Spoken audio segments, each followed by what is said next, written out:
Welcome, happy almost Friday. Thank you all for joining me today on my presentation on, as you guys can see, what does the Biden and Harris victory mean for U.S. administration, and what can we expect over the course of the next four years. Alcorn story. So, of course, Alcorn immigration law, where we try our best to overcome borders, expand opportunity, and connect the world by practicing compassionate, cutting-edge, and rigorous immigration law in the service of the betterment of humanity. With a 95% wink success rate, we very much pride ourselves on that. It is a constant success rate, despite the fact of what the Trump administration has attempted to do with immigration over the past 4 years. As most of you, I hope, all know, my name is Anita Koumriqian. I'm a partner here at Alcorn Immigration. Super stoked to be here and just absolutely love what I do.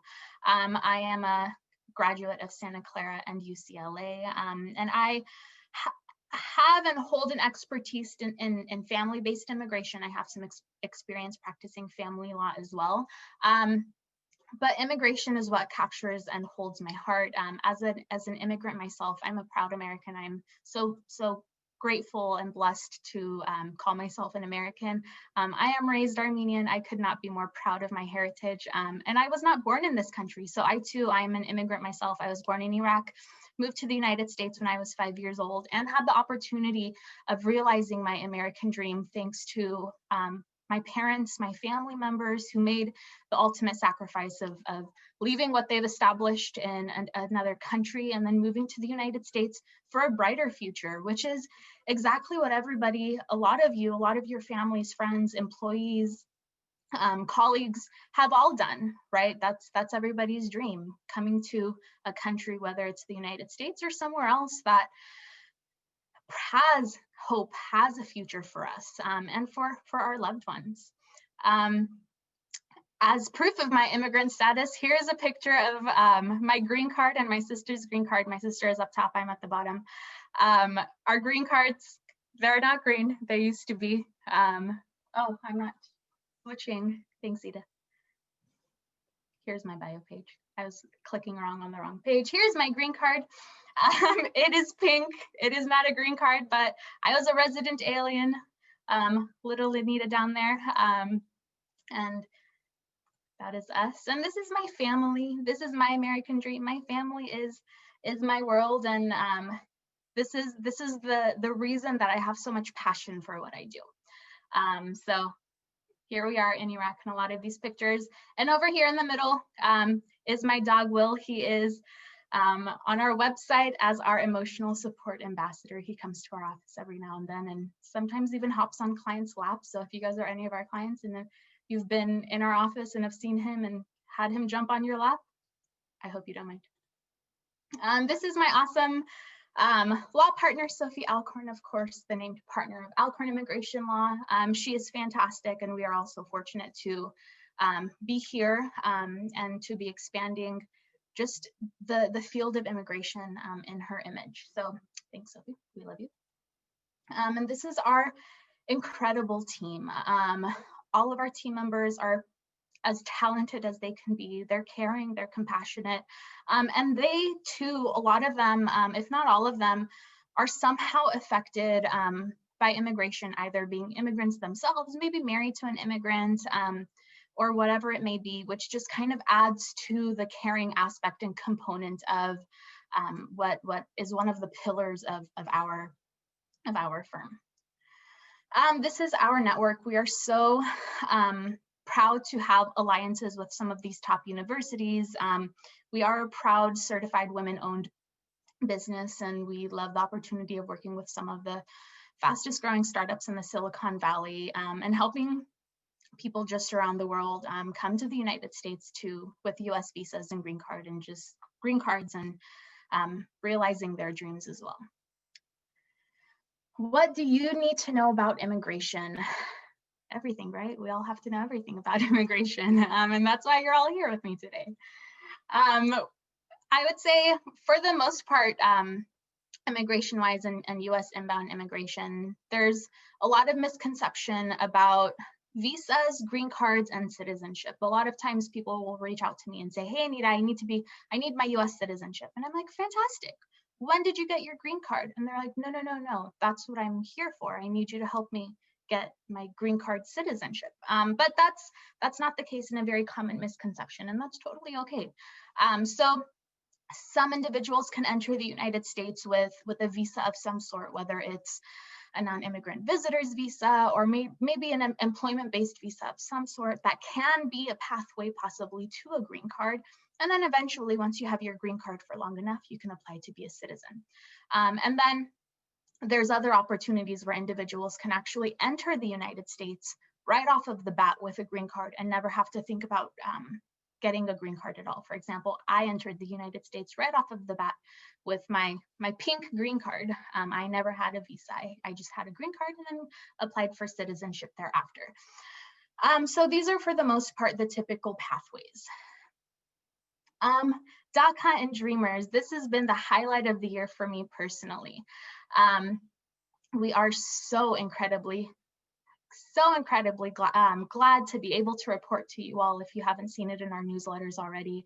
DACA is back, and we are so thrilled to be able to file initial applications for individuals who do qualify for DACA. There are, of course, several requirements for those who qualify for DACA, which is the Deferred Action for Childhood Arrivals. If you entered the United States at a certain point of time, you graduated, you're a good kid, then you can qualify potentially for DACA.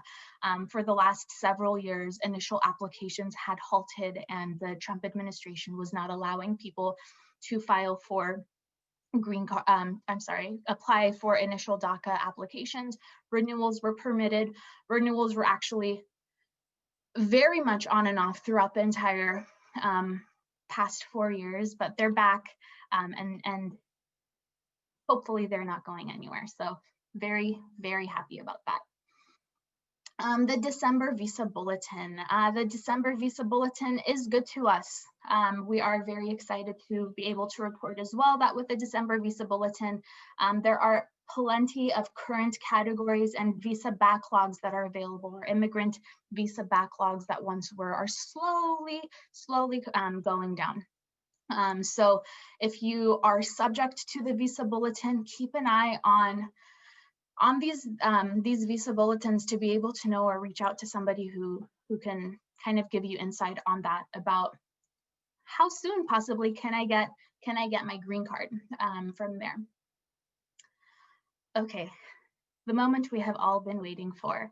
What has immigration looked? Actually, we haven't really been looking forward to this. What has immigration looked like under the Trump administration? It's been rough. It's been a difficult 4 years with stricter scrutiny, a lot of changes, and COVID only exacerbated it, or made worse the situation because of the pandemic.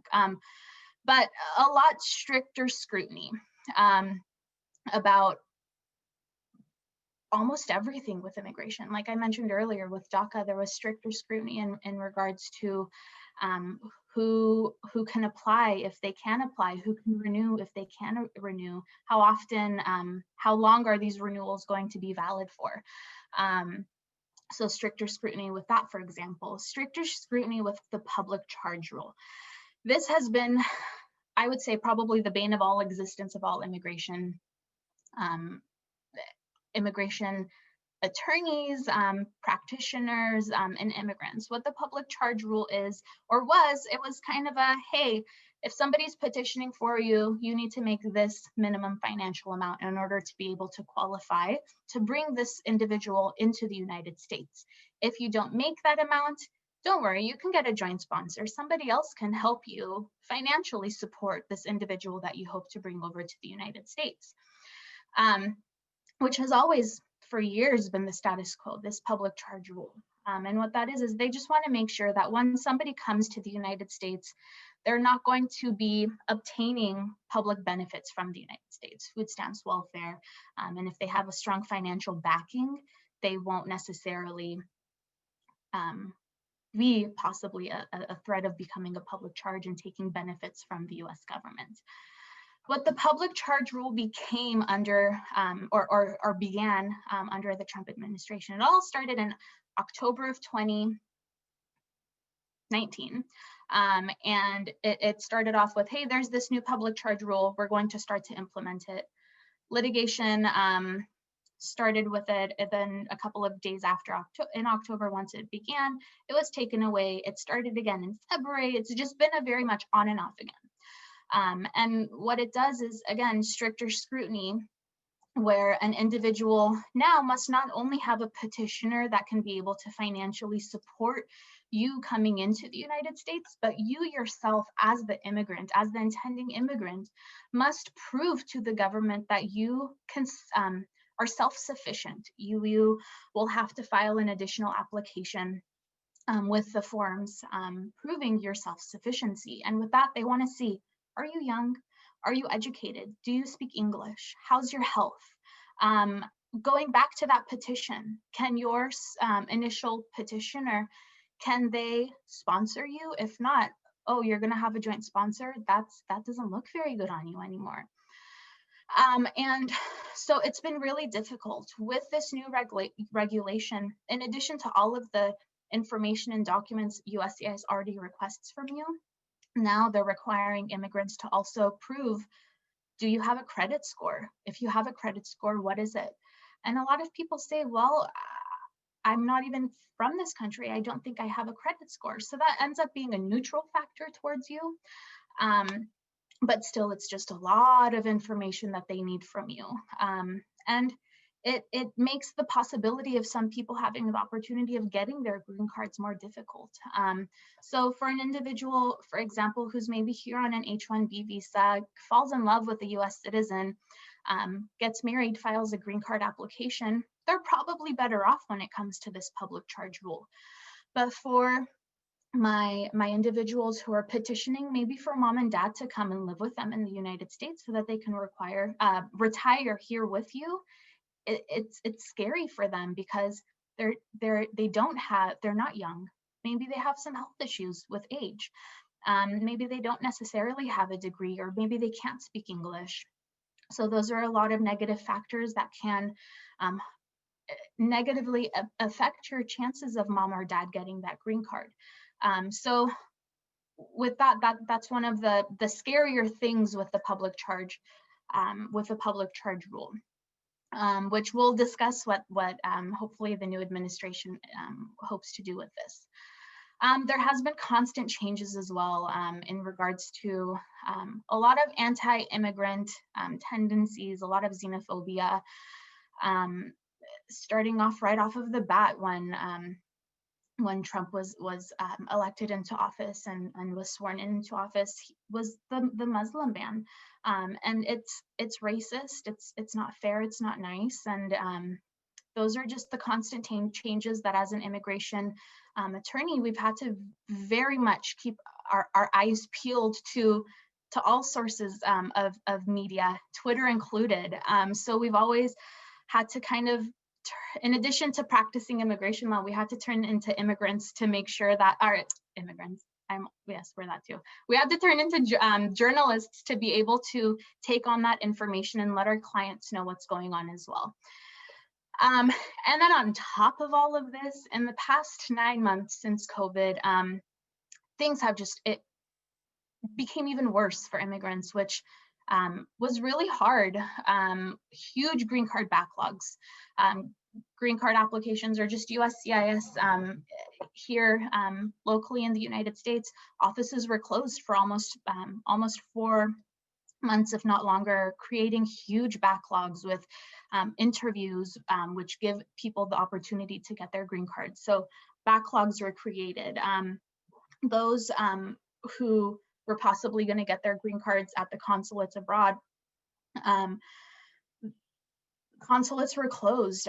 Staffing was problematic. Nobody was necessarily in these consulates because of COVID and social distancing and everything that comes along with that. So just huge backlogs were created, and it's difficult as an immigration attorney where a client of mine, or just even anybody asking questions, how long is something going to take? It's difficult for me to look into the eyes of somebody that I'm speaking to and say, I don't know. I can tell you what normal processing is like, but with COVID and the backlogs that it has created, I'm not entirely sure what we're looking at. So it's been a difficult 9 months, but I have hope that 2021 will bring us the positive change that we're all hoping to see. So now, what will immigration look like under the Biden and Harris administration? So Biden has a 6-pillared immigration plan, which we're all very excited about. So the first and foremost is just unraveling Trump's damage, and just going through and doing what they can to take out bits and pieces of what he's done, executive orders, proclamations, whatever it may be. Modernizing the immigration system.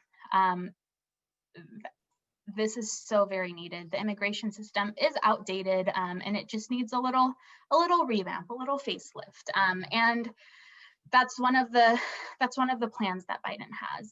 Welcoming immigrants. That's one of the pillars as well. It's difficult to be an immigration attorney, to be an immigrant in a country that has anti-immigrant tendencies, and all of that. So it's exciting to see this breath of fresh air coming in with the new administration. Another is supporting asylum seekers and refugees. Another one of the plans that Biden has, tackling root causes for irregular migration, and then finally implementing effective border screening. So all of those, some of which I'll slowly go into as this progresses. The first 100 days, what does Biden hope to do? Again, just undoing what the Trump administration has done, hopefully with a positive spin on everything. He has promised to undo regulations and executive orders. Maybe he can undo some tweets as well. That would be awesome if he could do that, but I don't know if Biden is a big tweeter. And then just what we understand will be gone. So number one is that public charge rule. Thank goodness, out with that, please, because like I thoroughly mentioned earlier, it's not good. It's not going to be helping applicants. It's pretty anti-immigrant. So out with the public charge rule, citizenship backlogs, the Muslim ban, getting rid of that, family separation and asylum policies, and then getting rid of the restrictions on Dreamers, which is for DACA applicants. Again, and I'll go a little bit into depth with these as well momentarily. Biden's family-based immigration plan. So of course, this webinar is specifically for family-based immigration. So what Biden hopes to do, with the first is supporting family-based immigration by preserving family unification as a foundation of our immigration system. So there was a lot of talks about bits and pieces of family-based categories being taken away. One of them being the sibling category, where there was always the threat of no more siblings coming to the United States to pursue green cards in that pathway. For me, that would be devastating because that's how my family came to the United States. My dad's brother petitioned for us, and our whole family came to the United States from there. So the sibling category, although it's very, very backlogged as per the visa bulletin, it still gives hope. It still gives people the opportunity to come to the United States.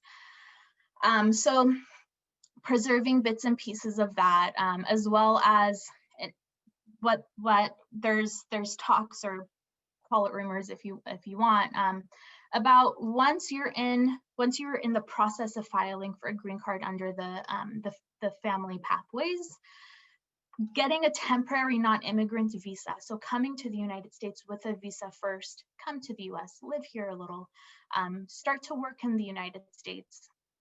And treat spouses of green card holders and children of green card holders, whatever it may be, those who are subject to the visa bulletin, let them come to the US, let them live here, exempt them from the caps that the visa bulletin imposes, and welcome them. Let's let them start their lives here. That's what their ultimate goals are. So let's allow them to do that. Right now, it takes years for some family members under the visa bulletin or who are subject to it to be granted entry into the United States. And what Biden has promised us or has mentioned is that he will advocate for these temporary visas to allow people to come to the United States. Let's see, and then so moving or going on from there, reversing that public charge rule for people applying for green card applications. Like I've mentioned thus far in depth, the public charge rule is it leaves me struggling with my words. Applicants who have required or who have requested benefits from the government, it puts a stricter scrutiny on that. And if ultimately we can get rid of that rule, and of course look at it with considering everything in a grander scheme of things, and how the immigration policies before were, where so long as you have somebody who can financially support you, you're welcome to come to the United States. That's how it should be, and that's how Biden has told us that we will go back to. So just the promise or the word of reversing that public charge rule, and then streamlining the naturalization process. Naturalization process right now, so applying for citizenship after you have your green card, it's a long process. It's a long wait. You file an application and then you just wait for a pretty long time. So what Biden has mentioned is that they're going to provide possibly faster adjudication of these applications. Right now, it usually in San Jose specifically, it's taking, or pre-COVID was taking about 10 to 12 months in order for individuals to become citizens.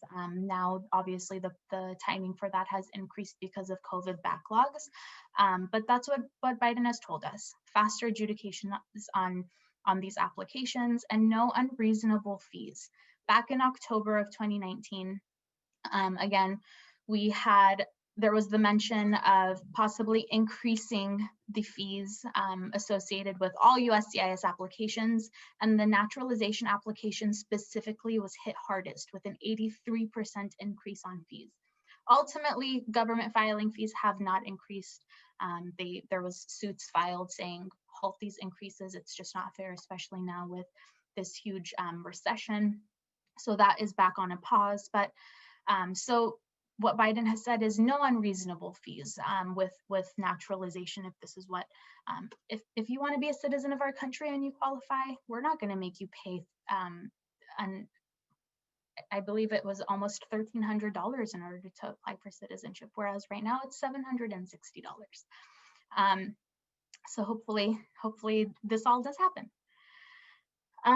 Moving on to some more, so protecting dreamers and their families. Like I mentioned earlier, DACA is back, and what has been mentioned or promised as well is protection for dreamers, giving them a pathway potentially to get status here in the United States as well, instead of them just being undocumented with permission to be here and permission to work for the rest of their lives.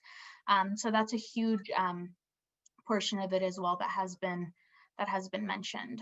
In addition to that is providing support to those who hold TPS. TPS is temporary protected status, which gives individuals from specific countries permission to stay in the United States and work in the United States. And it's for countries that, for example, have civil unrest in the countries, maybe huge natural disasters or other extraordinary temporary conditions. There's always been talks about canceling or bringing an end to eventually TPS, but with what has been mentioned by Biden and Harris is that they will provide more support. And we're already starting to slowly see that.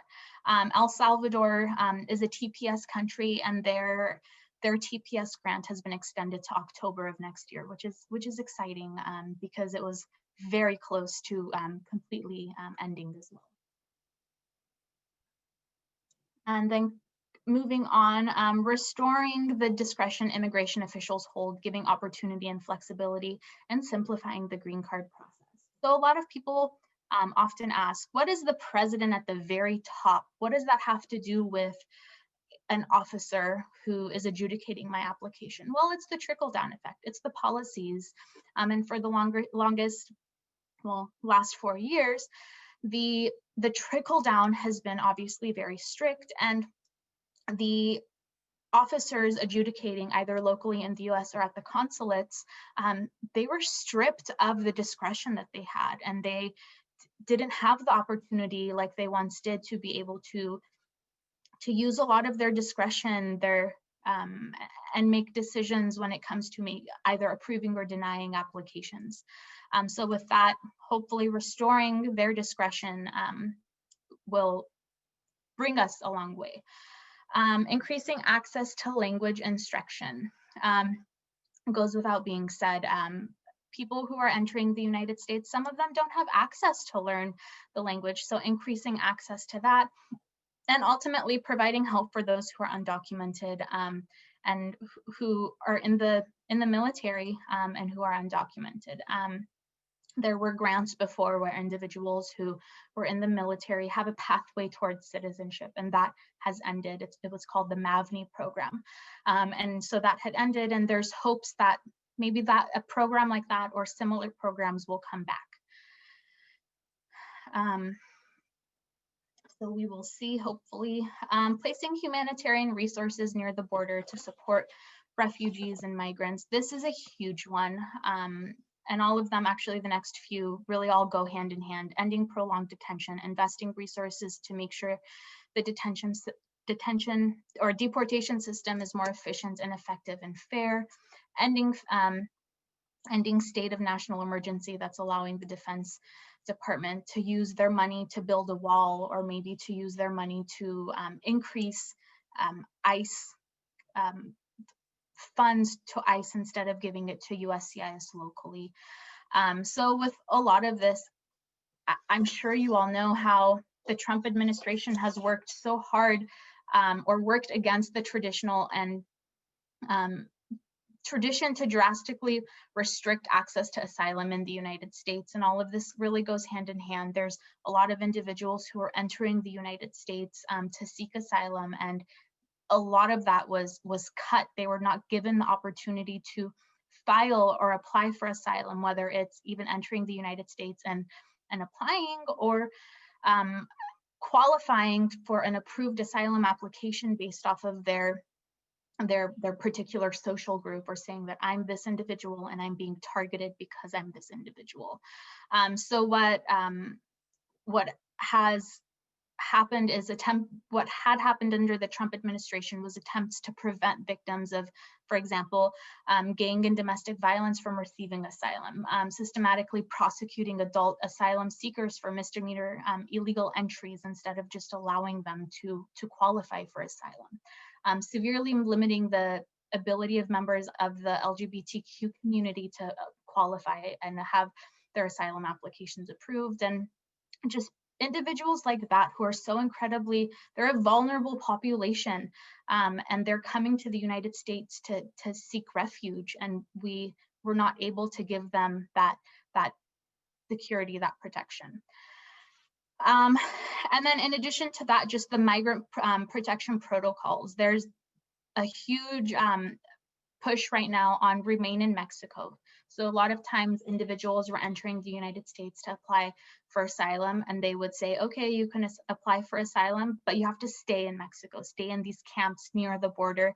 And when it's time for you to come to the United States and seek your application, then come to the United States.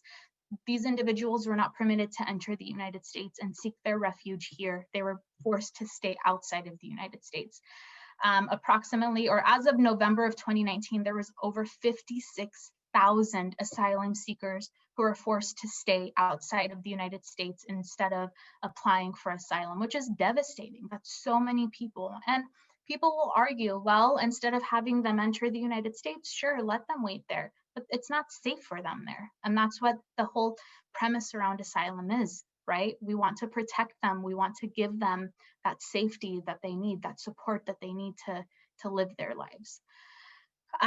So what Biden is hoping to do is provide resources to the border and foster public and private initiatives. He said that he would support a network of organizations such as faith-based shelters, non-immigrant and non-governmental aid organizations, legal nonprofits, refugee assist agencies, just so that everybody can work together to fix all of this. He also has said that he will dramatically increase US government resources to support these migrants awaiting assessment of their asylum claims, to reorganize everything and bring a solution to all of this. And that's what we all want, right? We want to be a country, we want to go back to being this melting pot. We want to be this country that has our arms open to support immigrants of all around the world. This all ties into what I was mentioning earlier. So again, ending negative asylum policies that the Trump administration has enacted, preventing people from seeking refuge based on past persecution.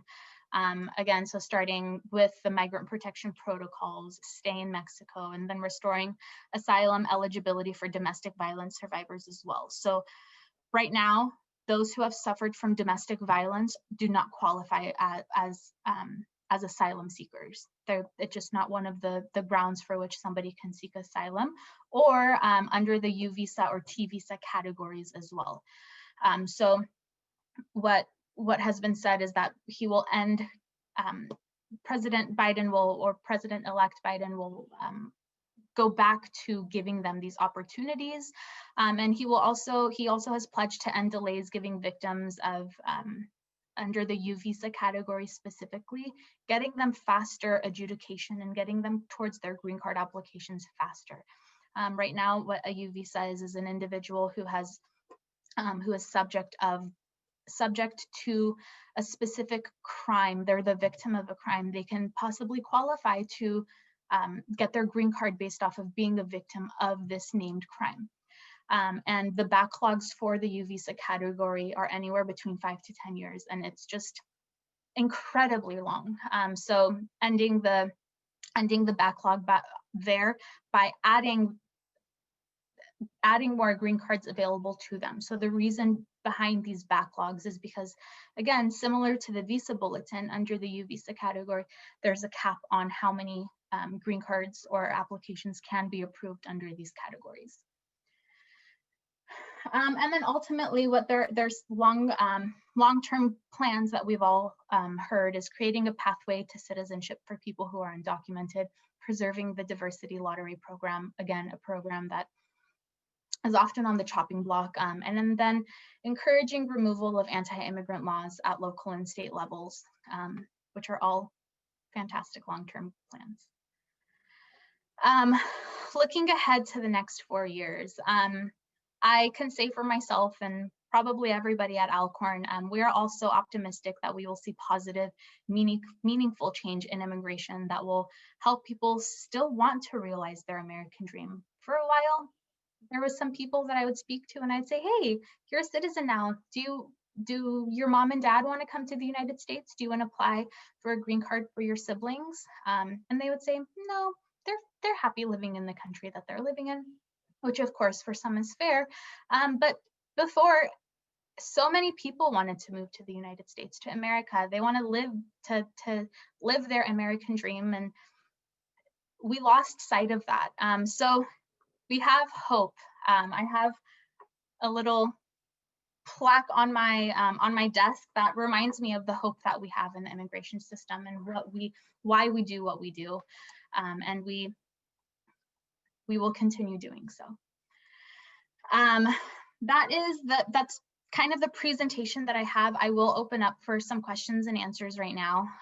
But otherwise, if anybody has any case-specific inquiries, please feel free to reach out to me at the contact information on the screen.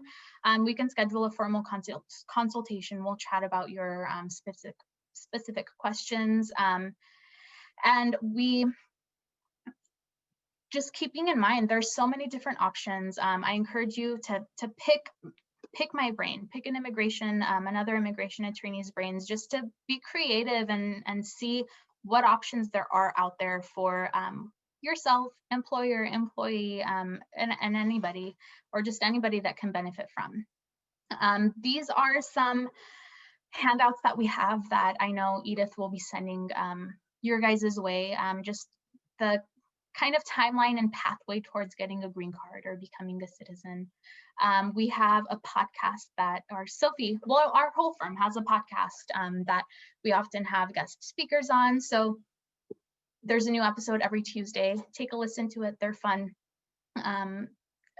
informational podcasts to just listen to, and just otherwise follow us on social media. If you're not on our newsletter already, I encourage you to shoot me an email so that we can add you to that newsletter, because it's really resourceful, if I could brag about it. But let's go ahead and take a look at those questions and answers. So one of them is, I know, Jacqueline, you asked where we can find the visa bulletin, and Edith sent that link over. The visa bulletin changes on a monthly basis, and each month there is a new, of course, there's a new priority date that they're looking at. If you have any questions about it, do let me know. And we asked if I was able to join, I was able to join, but would love to know if we can get a recording of this talk. Yes, Edith will be sending the recordings to these talks. Next question. Do you expect the proclamation issued on April the 22nd to be extended, particularly as it refers to suspension of processing of green cards for certain groups, like parents of US citizens? Yes, so those are the proclamations that I was referring to that will come to an end, hopefully soon, and under the Biden and Harris administration as well. When that will be, I'm not entirely sure. There's some that expire in the new year, and I believe the one specifically about the suspension of the green cards may be one of the ones that expire on December the 31st. I'm pretty sure that's one of them. But there's also ones that the ones that bar entry from people, for example, from the Shenzhen area. That one doesn't necessarily have an expiration date on it. So hopefully those will be coming to an end as well. I arrived a bit late, sorry. Did you discuss the backlog implications on E2 visa applicants? I did not discuss E2 visas. This is more on family-based immigration, but if you shoot me an email, we can talk about this as well. Do you think the current priority dates can recede with the new administration? I am hopeful that the priority dates will not increase under the new administration. In fact, we have seen decreases on the priority dates, or just the visa bulletin is progressing quickly, even within the last 6 months, which is awesome. And all of that has to do with the fact that of how many people are entering the United States with their green cards and just numbers in that regard. So do I see them going back, retrogressing? I hope not. I don't suspect that. Again, forgot to bring my crystal ball today. I can't make you any promises, but right now I don't see it happening, but don't hold me to that. Do you have to sponsor to apply? Do you have to have a sponsor to apply for an H-1B visa? Can you apply if you are abroad? Yes, in order to qualify for an H-1B visa, an employer has to sponsor for you to enter the United States. It can be done while you're outside of the United States, but the H-1B lottery system is subject to a cap. We do have a lot of resources about H-1B on both our podcast or just a lot of various educational resources on our website. or if you just have more questions about it, feel free to reach out to us and we can talk about your situation specifically.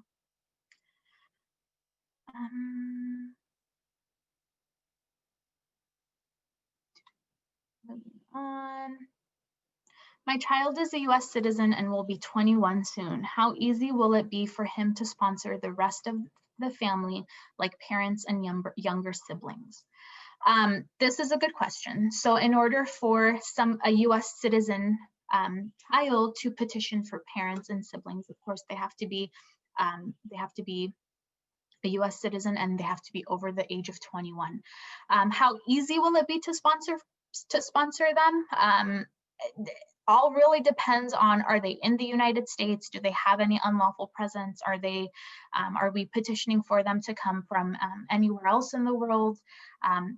A lot of that is very, very case specific. And if this is a very case specific question, again, reach out to me and I'd be happy to creatively come up with a solution for you. But it can be easy. It all really depends.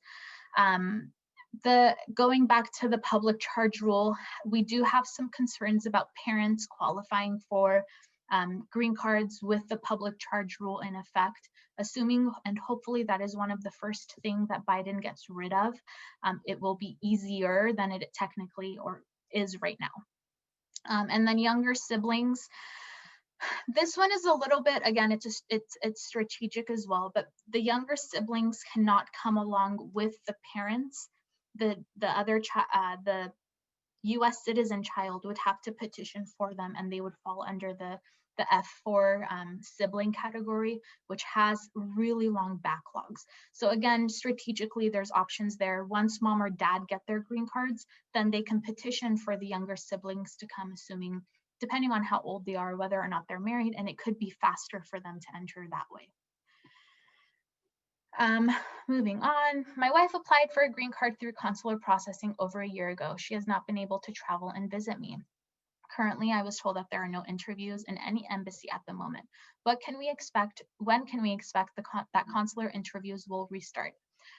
Assuming that you are a United States citizen or a green card holder, which I believe you would have to if this application was filed based off of a marital relationship, but they do qualify to enter the United States, and perhaps an email or an inquiry has to be sent to the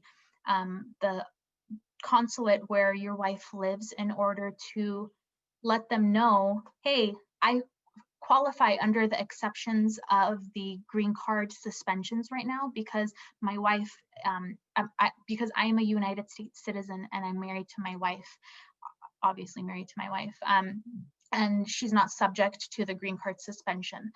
So I would encourage you, reach out to me. Maybe we can help you in contacting the consulates and getting your wife into the United States, because our firm has been successful in getting spouses into the United States during the pandemic and with these proclamations and green card suspensions in play. Moving on. Oh, continuation to that question. Also, is there any way for her to travel temporarily to the United States prior to approval of the green card? All of this really depends. One, are you a green card holder or a citizen? If yes, and she has a visitor's visa, then she is permitted to enter the United States based off of that, regardless of any of the travel suspensions that are into place. So again, I encourage you, shoot me an email, reach out to us. Let's discuss your situation at length, because there certainly are things that you can do to get your wife together with you. If I need to renew my green card, do I have to file from the US or can I be outside of the United States? In order to file for a renewal of your green card, you should be in the United States. It's filing an I-90 renewal. If you have any specific case or specific questions about this, again, reach out to me and let's discuss this offline so that we can discuss some more.